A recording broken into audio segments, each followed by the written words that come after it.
जब आप सोचते हैं बहुत ज़्यादा मेहनत करने के बारे में और बहुत ज़्यादा तगड़े रिजल्ट्स पाने के लिए, तो आपके दिमाग में शायद कुछ इस तरह की पिक्चर आती होगी कि कोई बहुत ज़्यादा कंसंट्रेशन के साथ मेहनत कर रहा है और वो अपने आप को अपनी लिमिट तक पुश कर रहा है। लेकिन साइंस के हिसाब से अगर आप अपने दिमाग को एक चीज़ में ले आते हैं जिसको बोलते हैं फ्लो स्टेट, जहाँ पे आपके दिमाग की फ्रीक्वेंसी होती है 8 से 14 हर्ट्ज के बीच में, जो भी आप काम कर रहे हैं वो आपके लिए बहुत आसान बन जाएगा। ये वही स्टेट है जिसमें एथलीट्स अपने आप को पाते हैं जब वो अपना गेम बहुत बेहतरीन तरीके से खेल रहे होते हैं। ये वही स्टेट है जिसको योगी या साधु बोलते हैं निर्वाण। और अगर आप सीख जाएंगे कि अपने आप को इस स्टेट में कैसे डालना है, तो आप जो भी चीज़ करेंगे वो आपके लिए आसानी नहीं हो जाएगा, बल्कि ये भी होगा कि आपके रिजल्ट 10 गुना बढ़ जाएंगे। तो इस वीडियो में मैं आपको सिखाने वाला हूँ कि आप अपने दिमाग को इस स्टेट में कैसे ला सकते हैं। तो प्लीज़ इस वीडियो को अंत तक ज़रूर देखिएगा।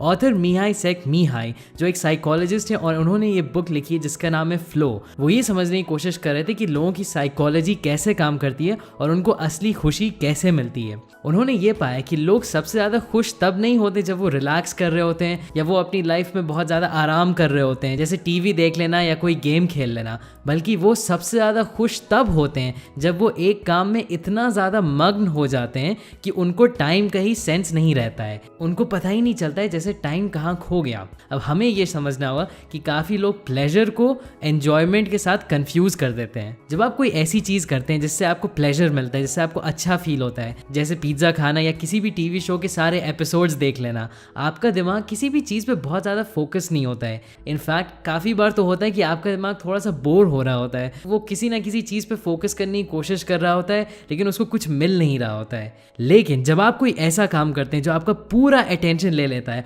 और आप बहुत गहराई से किसी एक चीज़ पे कंसंट्रेट कर रहे होते हैं जिसमें आप सच में अच्छे हैं, जैसे आप मान लीजिए बैडमिंटन खेल रहे हैं या आप सॉफ्टवेयर डेवलपमेंट कर रहे हैं, तब आपका दिमाग बहुत हाई स्पीड से काम करता है। आप अपने आप को एक्चुअली एंजॉय करने लगते हैं और ये एंजॉयमेंट जो होता है, जब आपका दिमाग एक्चुअली बहुत ज़्यादा फोकस्ड होता है, यहीं पे आपको असली खुशी मिलेगी। और यही तब होता है आपके साथ जब आप 5 घंटे का काम 1 घंटे में कर सकते हैं, क्योंकि आपका दिमाग इतनी तेज़ काम कर रहा होता है। यहीं पे स्मार्ट वर्क और हार्ड वर्क एक दोनों के साथ आ जाते हैं। क्या आपके साथ कभी ऐसा हुआ है कि आप किसी प्रोजेक्ट पे काम कर रहे हो या आप पढ़ाई कर रहे हो या आप अपना फेवरेट स्पोर्ट खेल रहे हो और हर चीज़ आपके लिए बहुत आसान हो जाती है, ऐसा लगने लगता है कि आपको सोचने की भी ज़रूरत नहीं है और आपका दिमाग फुल स्पीड पे काम कर रहा है। 5 घंटे ऐसे ही निकल जाते हैं और एकदम से आपको पता ही नहीं चलता है, चुटकियों में आपका काम हो जाता है। इसी को बोलते हैं फ्लो स्टेट। और जब आपका दिमाग इस स्टेट में चला जाता है तो आपका दिमाग एकदम सबसे ज़्यादा एफिशिएंटली काम कर रहा होता है।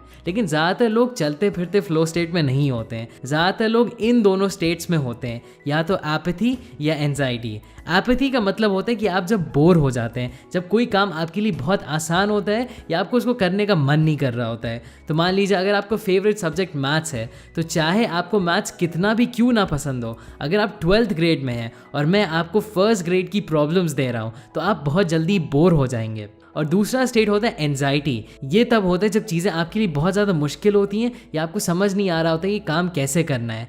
फिर से एग्जाम्पल ले लीजिए कि अगर आप 12th ग्रेड में हैं और आपको मैथ्स पसंद है, लेकिन मैं आपको ऐसी प्रॉब्लम्स दे दूं जो PhD लेवल के लोग भी मैथ्स में नहीं सॉल्व कर पाते हैं, तब आपको एंजाइटी होने लगेगी और आपको मज़ा नहीं आएगा वो काम करने के लिए, क्योंकि इस तरह की प्रॉब्लम सॉल्व करना अभी आपको नहीं आता है। अब जिस फ्लो स्टेट के बारे में हम लोग बात कर रहे हैं वो इन दोनों स्टेट के बीच में आता है। ये तब होता है जब कोई काम बस इतना चैलेंजिंग होता है कि आपको उसको करने में थोड़ा सा अपने आप को पुश करना हो, लेकिन तब भी वो इतना आसान होता है कि आपको ऐसा ना लगे कि ये बहुत ज़्यादा मुश्किल है और आप नहीं कर पाएंगे।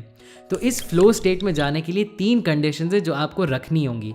पहली चीज़ है कि आपको एकदम क्लियर गोल सेट करना होगा। काफ़ी सारे एथलीट्स या स्पोर्ट्समैन फ्लो स्टेट के बारे में बात करते हैं और वो कहते हैं कि किसी भी मैच के आखिरी कुछ मिनट में वो इस तरह के स्टेट में चले जाते हैं, और वो इसलिए है क्योंकि हर स्पोर्ट में गोल बहुत ज़्यादा क्लियर होता है। मान लीजिए आप क्रिकेट खेल रहे हैं और आपका गोल है अगले 3 बॉल में 6 रन स्कोर करना, तो अब ये इतना क्लियर गोल है जिससे आप फ्लो स्टेट में जा सकते हैं और आपकी बल्लेबाजी नेक्स्ट लेवल की पहुंच सकती है।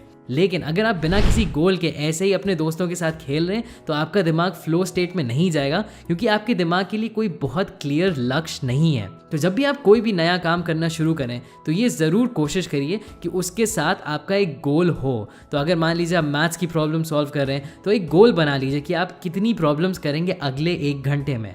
तो अब आप सोच रहे होंगे कि किस तरीके से ये गोल आप सेट कर सकते हैं। अच्छा तरीका सोचने का ये है कि एक ऐसा गोल रखिए जो आपके लिए बस थोड़ा सा मुश्किल हो। तो फॉर एग्जांपल अगर आप 15 प्रॉब्लम कर सकते हैं 30 मिनट में, तो आप एक ऐसा गोल रखिए कि आप 17 प्रॉब्लम करेंगे 30 मिनट में। इस तरीके से आपके दिमाग को थोड़ा और कॉन्सेंट्रेट करना होगा और आप फ्लो स्टेट में जा सकते हैं। दूसरी चीज़ है कि आपको एक क्लियर और इमीडिएट फीडबैक चाहिए होगा। मैं आपको समझाता हूँ ये क्या है। ये बहुत ज़्यादा इंपॉर्टेंट कंडीशन है फ्लो स्टेट में जाने के लिए। आपको पता होना चाहिए कि जो भी आप काम कर रहे हैं उसको करते करते आप कितना पास पहुंच रहे हैं अपने लक्ष्य के। जितना आपके दिमाग को समझ में आएगा कि आप अपने लक्ष्य के और पास आते जा रहे हैं, उतना आपका दिमाग फ्लो स्टेट में चलता चला जाएगा। तो अगर आप पियानो बजाना सीख रहे हैं तो बार बार आपको पता चलता रहेगा कि आप कितने नोट सही बजा रहे हैं और कितने गलत बजा रहे हैं। तो धीरे धीरे आपका दिमाग फ्लो स्टेट में आने की कोशिश करेगा ताकि आप ज़्यादातर नोट सही बजाएं। अगर आप क्रिकेट खेल रहे हैं तो हर बॉल के बाद आपको फ़ौरन फीडबैक मिलता है कि आप कितने रन्स बना रहे हैं। अगर एक सर्जन सर्जरी कर रहा होता है तो उसको ब्लड फ्लो से फीडबैक मिलता है कि कितना खून बह रहा है। उस हिसाब से उसको पता चलता है कि वो सही कर रहा है या नहीं कर रहा है। और आप जो भी काम कर रहे हो इसमें दोनों लॉन्ग टर्म और शॉर्ट टर्म में फीडबैक होना चाहिए। शॉर्ट टर्म जैसे आपको अभी पता चल रहा है कि आप कितने रन स्कोर कर रहे हैं, कितनी प्रॉब्लम सॉल्व कर रहे हैं। और लॉन्ग टर्म का ये मतलब होता है कि आपको कई महीनों में पता चल रहा है कि आप अपनी स्किल में कितना ज़्यादा इम्प्रूव कर रहे हैं। और तीसरी चीज़ है 4% रूल। फ्लो स्टेट में आने के लिए ये बहुत इंपॉर्टेंट है कि जो भी आप काम कर रहे हैं वो आपके लिए थोड़ा सा चैलेंजिंग हो, जितनी आपकी अभी क्षमता है उससे। तो अच्छा रूल इसके लिए है 4%, कि आपकी जितनी भी स्किल है अभी आप ये कोशिश करें कि जो भी आप काम करने वाले हैं वो आपके लिए 4% और मुश्किल हो। तो मान लीजिए अगर आप एक कोई पीस पियानो में बजा लेते हैं 10 मिनट में, तब आपको कोशिश करनी चाहिए उसको 9 मिनट 36 सेकेंड्स में बजाने की। इस तरीके से आपका काम 4% और मुश्किल हो जाएगा। अब ये ज़रूर आपको याद रखना हो कि हर काम को आप फ्लो स्टेट में हमेशा नहीं कर सकते हैं। मान लीजिए आप बर्तन साफ़ कर रहे हैं, अब ये ऐसी चीज़ नहीं जिससे आप डायरेक्टली फ्लो स्टेट में पहुंच जाएंगे। लेकिन अगर आप अपना थोड़ा सा और दिमाग लगाएं और थोड़ी सी क्रिएटिविटी यूज़ करें तो आप अपने डेली काम को भी किसी ना किसी तरीके से फ्लो स्टेट से जोड़ सकते हैं। फॉर एग्जाम्पल मान लीजिए आपको बर्तन ही धुलने हैं, तो आप सोचिए कि आपको कितना टाइम नॉर्मली लगता है इस काम को करने में। मान लीजिए आप कहें कि आपको 20 मिनट लगते हैं। अब आप अपने आप को चैलेंज करिए कि आप इस काम को 18 मिनट में कर सकते हैं। अब ये इतना तेज़ तो नहीं कि आप कोई ना कोई गलती करके अपने बर्तन तोड़ देंगे, लेकिन ये तब भी इतना तेज़ है कि आप अपनी थोड़ी स्पीड बढ़ा देंगे और आप अपने आप को चैलेंज करेंगे और इससे आपका दिमाग फ्लो स्टेट में आ जाएगा। और हाँ, ये भी याद रखिए कि काफ़ी बार आप कोई भी चीज़ बार बार करेंगे तो आप उसमें और अच्छे होते जाएंगे और वो काम आपके लिए और आसान हो जाएगा। तो आपको फ्लो स्टेट में जाने के लिए उस काम को और मुश्किल बनाते रहना होगा। मैं आपको अपना एग्जांपल देता हूँ। इस चैनल पर जो भी मैं वाइट बोर्ड वीडियोस बनाता था वो कुछ महीनों के बाद मेरे लिए बहुत आसान हो गया था उनको बनाना, और इसी वजह से मैं बोर होने लगा था जब मैं उनको बनाता था। तो अपने आप को फ्लो स्टेट में डालने के लिए मैंने एक दूसरी तरह का एनिमेशन सीखा जो थोड़ा और मुश्किल था बनाना, और अब एक्चुअली मुझे मज़ा आता है इस तरह के एनिमेशंस बनाने में क्योंकि मैं फ्लो स्टेट में चला जाता हूँ। जितना आप अपनी ज़िंदगी में इस तरह के फ्लो स्टेट्स डाल लेंगे उतना आप अपनी लाइफ को और एंजॉय कर पाएंगे। और यहाँ से आपको ये भी पता चल जाना चाहिए कि जब आप रिलैक्स करना चाहते हो तो अपना टाइम फेसबुक या इंस्टाग्राम जैसी चीज़ों पे ना वेस्ट करिए, क्योंकि इन सब चीज़ों पे आप कभी भी फ्लो स्टेट में नहीं जा पाएंगे। कुछ ऐसी एक्टिविटीज़ करने की कोशिश करिए, जैसे आप कोई स्पोर्ट्स खेल सकते हैं या कोई किताब पढ़ सकते हैं या एजुकेशनल वीडियोज़ देख सकते हैं। कोई ऐसी चीज़ जिससे आपके दिमाग को कॉन्सेंट्रेट करना पड़े, और इससे आपकी टोटल हैप्पीनेस भी और ज़्यादा बढ़ेगी। तो समरी में मैंने आपको इस वीडियो में ये बताया कि ज़्यादातर लोग दो तरह के स्टेट्स के बीच में होते हैं। एक तो एकदम बोर हो रहे होते हैं या एक एकदम टेंशन में आ जाते हैं, एंजाइटी में होते हैं। तो इन दोनों स्टेट के बीच में हम लोगों को फ्लो मिलता है। फ्लो अचीव करने के लिए हम लोगों को 3 कंडीशंस पूरी करनी होती हैं। पहला है कि हम लोग का एकदम क्लियर गोल होना चाहिए, दूसरा है कि हम लोग को शॉर्ट टर्म और लॉन्ग टर्म में फीडबैक मिलता रहना चाहिए, और तीसरा है कि उस काम की डिफिकल्टी 4% और मुश्किल होनी चाहिए जितनी आपकी अभी ताकत है करने की। तो इस वीडियो के बाद कोई भी रैंडम वीडियो देखने की जगह आप ज़रूर इस वीडियो को देखिएगा मेडिटेशन के ऊपर, जो आपको कंसंट्रेशन बढ़ाने में मदद करेगा। सब्सक्राइब करिए और बेल आइकन दबाइए अगर आपने अभी तक नहीं किया है, और लाइक बटन को भी ज़रूर क्लिक करिएगा। अभी के लिए बस इतना ही, एंड थैंक्स फॉर वॉचिंग।